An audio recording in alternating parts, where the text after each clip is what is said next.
Hey guys, it is Jo Carmel and I am back with my Freedom quilt top. Ta-da!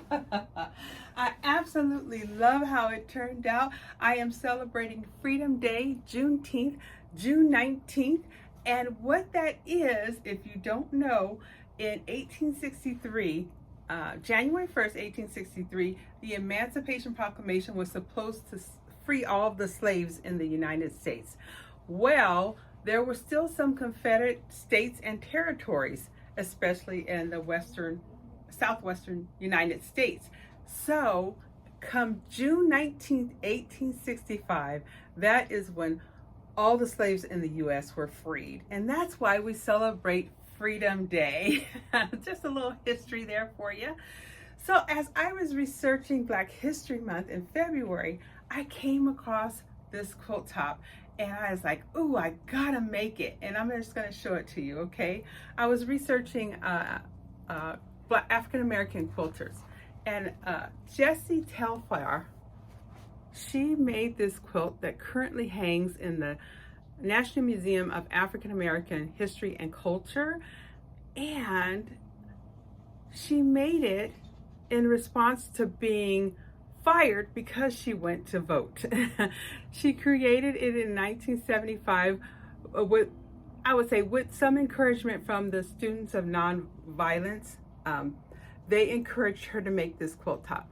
So I got inspired and I thought, oh, I know just the quilt pattern to make this. But first, let me go to Barbara Brackman. She's a historian.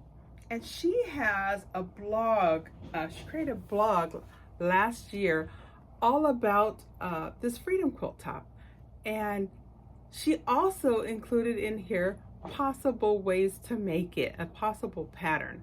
So I think that's pretty fantastic. I did not use that pattern. I saw Lisa Bonjeans from Primitive Gathering. I saw her pattern and I decided to tweak it instead, okay? So she's with Primitive Gatherings. And what I was so excited about with her pattern, she writes here on the back of her pattern who inspired her, and it is Karen Kubla. So I love that other mainstream quilters and pattern makers get their inspiration from others, and I just love that. Absolutely love it. So let me go over why I chose what I chose. All right, let's go over this wonderful quilt top, and I'll tell you why I chose the fabrics that I chose. I decided to do an African fabric to highlight that freedom right down the diagonal here. Super gorge, okay? And I did it with, let me get my fabric. Here it is. I chose this African fabric, which I bought from T Quilts, because it has all those colors. It has the yellow, the red, the green. It's just really bright and beautiful. And it's a African, quote unquote, African fabrics. I know they aren't made in Africa, but we call these African fabrics, okay? And then for the rest of the letters, I went with grunge red, and they just really stand out.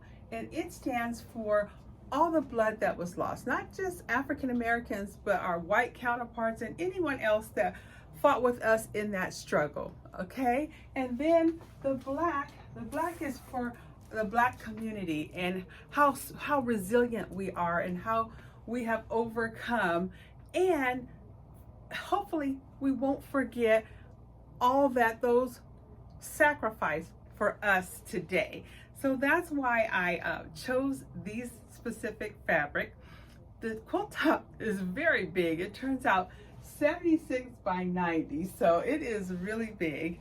I was gonna put another border on it, but I decided I'm just gonna bind it with this because this is all of this fabric I have, and I don't think T Quilts has any more. I will link her information in the description below as well.